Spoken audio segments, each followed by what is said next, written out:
the world, and they finally have a president who has their backs, fights for them, and delivers good deals that puts them first. This is just the first of many trade deals to come.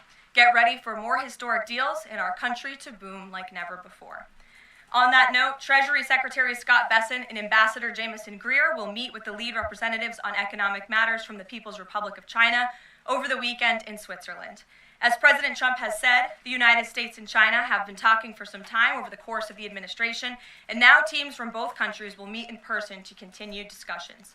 You can be certain that President Trump and his trade team will ensure we work to achieve the best deal possible for America. In other news, the Trump administration just announced a new incentive for illegal aliens living in the United States to self-deport. Eligible illegal aliens who now use the CBP Home app to self-deport will receive a clear, safe way to leave the United States. Their plane tickets home may be paid for, and they will receive a $1,000 stipend once we have confirmation that they have left our country. This new feature will allow illegal aliens to have a planned departure out of the country and to leave as soon as possible in a dignified way. If illegal aliens make the right decision here and submit their intent to depart through the CBP Home app and pass extensive vetting, they will be temporarily deprioritized for ICE detention and enforcement action before their scheduled departure. And leaving voluntarily in this matter may improve their legal immigration options in the future. This initiative will also save massive amounts of money for American taxpayers. Voluntary departures are much more cost-effective than traditional removals. By deploying the CBP Home app in this new way, President Trump is aiming to reduce the need for costly arrests, detentions, and court proceedings. Currently, the average cost of traditional removal is more than $17,000 per illegal alien. Our projections estimate that the use of the CBP Home app will massively reduce that financial burden by approximately 70%, so taxpayer dollars can be redirected and our brave immigration law enforcement officers can focus on removing the most violent illegal aliens hiding in our communities. Finally, it was announced this morning that First Lady Melania Trump secured a $25 million investment in President Trump's budget to provide housing and support for youth transitioning out of foster care. And in recognition of the 7th anniversary of Mrs. Trump's Be Best initiative, the U.S. Department of Housing and Urban Development allocated funds toward the agency Foster Youth to Independence program. Yesterday, Mrs. Trump hosted a special celebration of military mothers with the president, bringing together 150 military moms from around the country to recognize their service, not just in their home, but for our country. For those of you who were there at the events yesterday like I did, I have no doubt you will join me in recognizing how truly special those moments were. So let's get to questions. Here in our new media seat today is Andrew Egger, the White House correspondent for The Bulwark. The Bulwark is a new media company launched in 2019 with hundreds of thousands of readers on Substack and more than 1 million subscribers on YouTube. Andrew, please kick us off. And thanks for being here. Yeah, thank you for having me, Karoline. The president posted another ad this week for his Trump meme coin. The group that's running that coin is encouraging people to buy in order to win a dinner this month with the president. Why is the president planning to attend a dinner for the top investors in his coin? Look, the president is abiding by all conflict of interest laws. The president has been incredibly transparent with his own personal financial obligations throughout the years. The president is a successful businessman, and I think, frankly, it's one of the many reasons that people reelected him back to this office. There are at least some people who are buying this coin who seem to view it as an opportunity to influence the president's views. There was a logistics company this week that said they would buy $20 million in the coin in order to advocate for free trade between the U.S. and Mexico. If buyers are buying for that reason, are they wasting their money? Look, I can assure you the president acts with only the interests of the American public in mind, putting our country first and doing what's best for our country, full stop. That's his intention, and that's what he's focused on. Kristen, good to see you here today. Welcome back. Thank you. Glad to be back.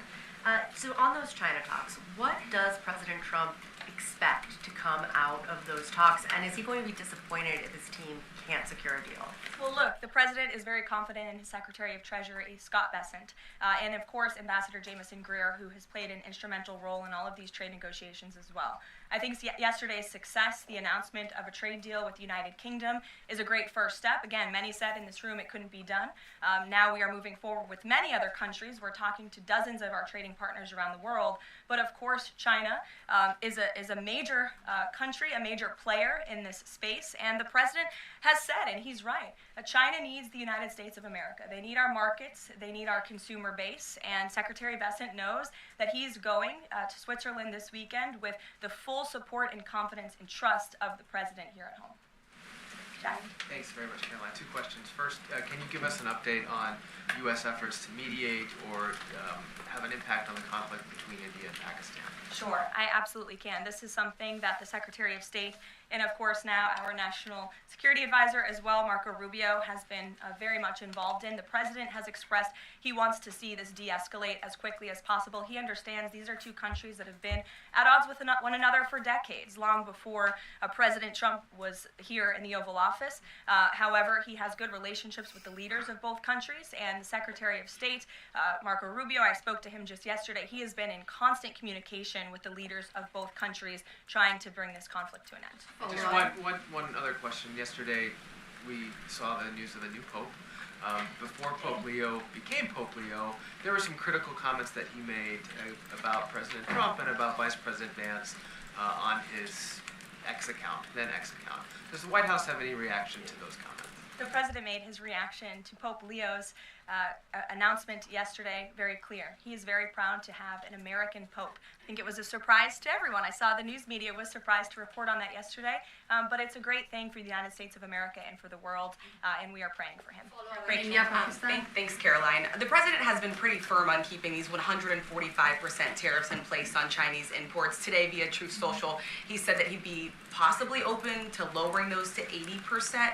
Why the change, and how did the president land on 80? The president still remains with his position that he is not going to unilaterally bring down tariffs on China. We need to see concessions from them as well. And again, that's part of the reason that Secretary Bessent is going to talk to his Chinese counterparts this weekend to start those discussions in person. As for the 80% number, that was a number the president threw out there, and we'll see what happens this weekend. And always in the effort of transparency, I'm sure you'll hear directly from the Treasury Secretary or the president after those negotiations conclude. Jackie. Thank you, Karoline. Why did the White House announce this deal with the UK before all of the details were finished? That's not true, actually. I saw the fact sheet. I saw the deal as well before the president brought all of you in the Oval Office in the effort of transparency. You had the president and the prime minister on the phone talking to all of you directly about how this was a great deal, a phenomenal deal, and discussions will continue. But as I spoke to our ambassador Greer yesterday, this is how trade deals work. You set an initial agreement, you set the framework, you set up the deal, and then of course, T's have to be crossed and I's have to be dotted, but this deal is a good deal, and the numbers are determined, and all of the market access that I just discussed will remain. Does that mean that the 10% baseline is going to still be there at the end when all of the other details are ironed out? The president is committed to the 10% baseline tariff, not just for the United Kingdom, but for his trade negotiations with all other countries as well. Permanently, even after the deals are done, like that is going to remain. The president is determined to continue with that 10% baseline tariff. I just spoke to him about it earlier. Stephen. Thank you, Karoline. I'd like to ask about New York and about a personal matter. On New York, the mayor, Eric Adams, is here today. Could you tell us anything more about the visit, who initiated it, what they're talking about? And also, is there any comment from the White House on the air traffic control issues in Newark? All I will say on Mayor Eric Adams is that he requested a meeting with the president, and the president was willing to take it. If the president wishes to discuss his private meeting afterwards, I will let him do that himself.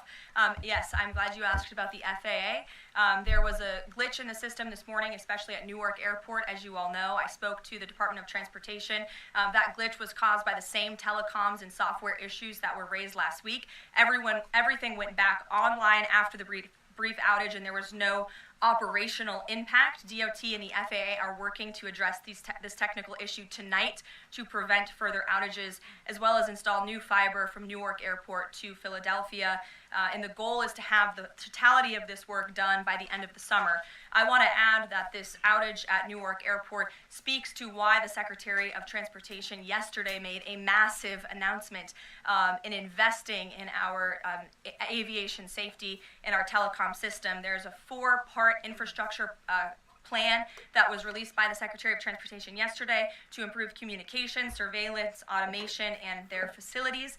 They want to replace the antiquated telecom systems with new fiber, wireless, and satellite technologies, replace more than 600 radars, which have gone way past their life cycle, and address runway safety. They want to build 6 new air traffic control centers for the first time since the 1960s and replace towers as well. They want to implement new modern hardware and software for all traffic facilities to create a common platform system throughout the towers. These are much needed changes. This is a very bold plan by the Department of Transportation. I think it's unfortunate that the previous administration sat on their hands and did nothing, but how grateful we are that we have a Department of Transportation and a secretary and a president who's willing to take bold action and change. The personnel matter, Go Caroline, ahead. could I ask? Thanks, Caroline. Just going back to India, Pakistan, can we expect President Trump to get in touch personally with the leaders of those countries to try and de-escalate this situation? If and when that happens, we will certainly let you know. Natalie. Thanks, Caroline. I have a question about the Middle East trip. Will any of the president's family members, like including Don Jr., Eric, or Jared Kushner, be joining him on the trip? I'm not tracking any of the president's family members joining us at this time, but of course, the first family is welcome to come. I hope they would. They're great people, great to be around, but I'm not tracking them on the manifest. And given that you noted he is a successful businessman, do you know if the president has any plans to meet with any of the folks involved with any of the family businesses over there, or see any of the sites that are going to be new Trump? Not to my knowledge, and let me just get to the premise of your question that both of you have raised. I think it's frankly ridiculous that anyone in this room would even suggest that President Trump is doing anything for his own benefit. He left a life of luxury and a life of running a very successful real estate empire for public service, not just once, but twice. And again, the American public reelected him back to this White House because they trust he acts in the best interest of our country and putting the American public first. This is a president who has actually lost money for being president of the United States. I don't remember these same type of questions being asked of my predecessor about a career politician who was clearly profiting off of this office. That is not what President Trump does, and this White House holds ourselves to the highest of ethical standards. Phil. Thank you. There's this Reuters report that the U.S. is in talks with Israel about an American-led post-war administration in Gaza. Is that accurate? Are these talks ongoing? We are in constant communication and dialogue with our counterparts and our allies and friends in Israel. Ron Dermer was here at the White House yesterday meeting with members of President Trump's team. As for the situation in Gaza, the president and his entire national security team have made it very clear we want to see the hostages released from Gaza. That is a priority for this administration. As for what that looks like, and even moving beyond that, I'm not going to get into the details of plans that frankly may or may not have even been proposed, but I can emphasize what the president holds closest in his heart right now, and that's the release of all of the hostages in Gaza. And then there's been some conservative pushback to some of these the salt tax cap. For instance, Majority Leader Steve Scalise said that bringing back the state and local tax deduction would essentially mean, quote, 45 states are subsidizing 5 states that have very high taxes imposed by leftist governors. Is he wrong? Is it fair to ask red Indiana to bail out blue New York? Well, look, this is an ongoing discussion on the Hill. There's a lot of disagreement on Capitol Hill right now about the SALT tax proposal, and we will let them work it out. As for the tax provisions in the reconciliation bill, the priorities of this president, he has made them incredibly clear. No tax on tips for our hardworking service workers, no tax on Social Security for our well-deserving seniors who have worked their whole lives to pay into this system, no tax on overtime for hardworking Americans as well, and there's a plethora of other priorities the president wants to see in this bill. Anyone who opposes this bill will be opposing the largest tax cut in American history. They will be voting to raise taxes by the tune of $4 trillion on the middle class of this country, and we look forward to holding them accountable for that. Everyone on Capitol Hill on both sides of the aisle should be supportive of the president's tax priorities. Follow up on that? Go ahead. Sure. Go ahead, and then I'll give you a follow-up. Thanks, Caroline. So I want to follow up on the Truth Social post. So the president's saying 80% tariffs could come down. Just an announcement would be enough to lower those tariffs? Is that what he's looking for from the Chinese? concessions? Nope, that's not what the president said. He said that an 80% number may sound good to him, but again, he's in constant contact with our Secretary of Treasury, who will be leading these negotiations this weekend. Historically, the Chinese have made the meeting itself a win. What does a win look like out of these meetings for the president this weekend? A good deal for the American worker and the American people. Go ahead. Thanks, Caroline. Yeah, back to the reconciliation bill. Can you just clarify the president's position, though, a little bit specifically on the tax issue? Because in his Truth Social post, he said this morning that he would accept even a tiny tax increase for the rich, but then said Republicans probably shouldn't do it, but I'm okay if they do it. So what is it that he wants? Does he want them to increase the tax rates? The president wants tax cuts, the largest tax cuts in history. He wants to extend his historic tax cuts from 2017, and he wants to see all of the other tax priorities that I just laid out for you included in this bill as well. As for the policy proposal you're talking about, the president has said he himself personally would not mind paying a little bit more to help the poor and the middle class and the working class in this country. I think, frankly, that's a very honorable position. But again, these negotiations are ongoing on Capitol Hill, and the president will weigh in when he feels necessary. Encourage them to have a higher bracket for top earners? The president has made his personal position on this matter clear. Michael. The president's in constant communication with leaders on the Hill. Ahead of the president's trip to the Middle East, he's mentioned he wants to rename the Persian Gulf the Gulf of Arabia. Iran is now saying that doing so will bring the wrath of all Iranians. Can you talk about the support that the Gulf of Arabia has in the region and why this is important to the president? Well, first of all, the president has said he hasn't made a determination yet. That was in the news that you guys all asked him about it, and he said he wasn't quite sure. So he hasn't made a definitive decision on that yet. And secondly, Karoline, the president has shown support for South African refugees that are coming to the United States next week. Can you talk about what these refugees are fleeing and why this is a priority for the administration? Well, the president has actually signed an executive order on that matter. My office can get it back to you, Michael. But this group in South Africa has faced racial persecution. In fact, the government there has vowed to take away their farmland that they own. And so the president has talked significantly about this. As for further details on refugee claims and asylum claims, I would defer you to the State Department. Can I follow up on that? Go ahead. No, in front of you. Thanks, sir. Thanks, Caroline. Does the administration have any response to the news today that a federal judge has ordered the immediate release of Ramesa Ozturk from detention, and particularly his comments that the government submitted no evidence other than an op-ed that Ozturk wrote last year? I will have to check in with the Department of Homeland Security on that particular case, but I think our overall feeling, we've made quite clear that lower-level judges should not be dictating the foreign policy of the United States, and we absolutely believe that the President and the Department of Homeland Security are well within their legal rights to deport illegal immigrants. As for visa revocations, the Secretary of State has the right to do that as well. It is a privilege, not a right, to come to this country on a visa. But I'll check in on the specific case. My office will get you details. Sure. Caroline, yesterday the administration appears to have started dismantling the Consumer Product Safety Commission. This is the federal agency, an independent one that does recalls and is responsible for product safety.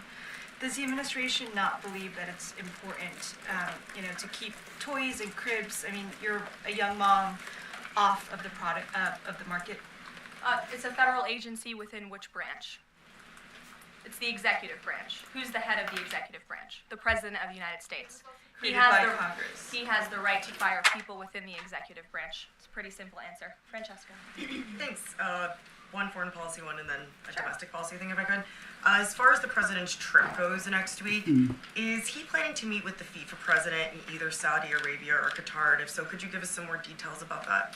The president has quite a few meetings with many people when he is there. We can certainly check at the itinerary and let you know if the FIFA president will be there next week. Frankly, I'm not quite sure, but we can certainly get you an answer. As you know, the president attended a FIFA task force meeting at the White House this week.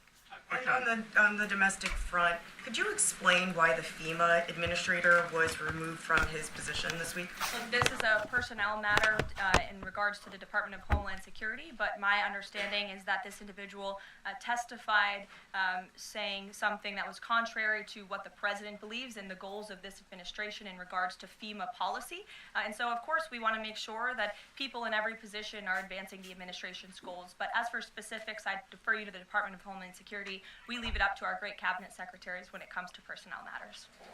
Sure, in the back. Thank you. Aid hasn't gone into Gaza in 10 weeks.